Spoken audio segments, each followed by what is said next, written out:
Bonjour à tous, comment allez-vous? Alors aujourd'hui, je vous fais une toute petite vidéo qui ne sera pas montée, qui ne sera pas professionnelle parce que c'est les vacances et je voulais vous parler d'un sujet un petit peu intéressant dont certains commentaires qui m'ont été laissés sur le dernier sondage que je vous affiche juste ici, voilà, dont des commentaires qui me disaient que, et je pense à juste titre que enfin beaucoup de personnes trouvaient que la vitesse de 45 km/h était une vitesse qui n'était pas adaptée en fait à la circulation extra-urbaine. J'en ai d'ailleurs fait les frais. Je roule en cyclomoteur 50 cm3 et j'ai également fait un petit road trip en Exam avec James Rod du 13 que je n'ai pas filmé car c'était pour mon plaisir personnel. Et je pense qu'il y a besoin de plus de vitesse. Le problème, c'est que je pense aussi que le permis AM actuel, enfin tel que je l'ai passé moi à l'époque, c'est-à-dire en 2017, ne convient pas du tout à la route. C'est un permis qui ne forme absolument pas. C'est un permis où vous arrivez, vous payez et vous repartez avec le permis, quelles que soient les erreurs que vous avez faites.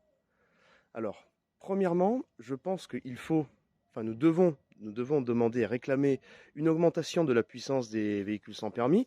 Je pense qu'on peut se calquer sur, admettons, les quadricycles lourds, donc une petite quinzaine ou une vingtaine de chevaux pour avoir de la reprise en côte et avoir une allonge un peu plus importante, c'est-à-dire environ 70 km/h. Je pense que 70, c'est parfait. On peut circuler partout. En ville, on n'est pas trop limité à 45, etc. Alors, en discutant avec mon ami James Rod du 13, nous en sommes venus, enfin, je ne sais plus si lui était totalement d'accord, je pense que oui, parce qu'on est souvent d'accord sur beaucoup de sujets, mais à une idée, c'est de proposer un permis de conduire, c'est-à-dire qui offre les mêmes formations qu'un permis classique, aussi bien sur le cyclomoteur qu'en voiture, peut-être quand même un peu plus allégé, mais sans obligation de résultat. Pourquoi sans obligation de résultat? Parce que des personnes ne peuvent pas, pour des raisons psychologiques ou psychomotrices, passer, ou psychomotrices ou tout simplement de santé, hein, passer le permis de conduire. Donc, un permis qui en fait accompagne les personnes, qui éduque les personnes à la conduite sur la route, mais sans obligation de résultat. C'est-à-dire, on revient au permis AM, mais vraiment en poussé, par exemple, en, je sais pas, on va dire 10-15 heures de conduite, admettons 7h30 en voiture, 7h30 en cyclomoteur, et du code qu'il faudra réviser, mais comme je dis, sans obligation d'examen.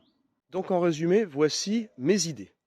Pour les voiturettes, augmentation de la puissance, on va dire environ 15 chevaux, parce que quand vous vous retrouvez par exemple, pour ceux qui connaissent Marseille, à monter à la Bonne Mer, vous êtes à 20 km/h, donc une petite quinzaine, vingtaine de chevaux pour aller plus vite. Augmentation de la vitesse à 70 km/h, comme ça on peut doubler les camions, les tracteurs, etc. tranquillement et fluidifier le trafic. Et le permis AM, du coup, qui serait réformé et plus intense, pas plus difficile, hein, plus intense, et bien entendu, sans aucune obligation de résultat. C'est-à-dire que vous faites la formation de, admettons, 20 heures, mais si vous faites 30 fautes sur 40, vous l'avez quand même. Mais comme ça donne un accompagnement supplémentaire. Écoutez, je pense que ça va être tout pour aujourd'hui. Eh bien, moi, je vous dis à une prochaine et ciao, ciao.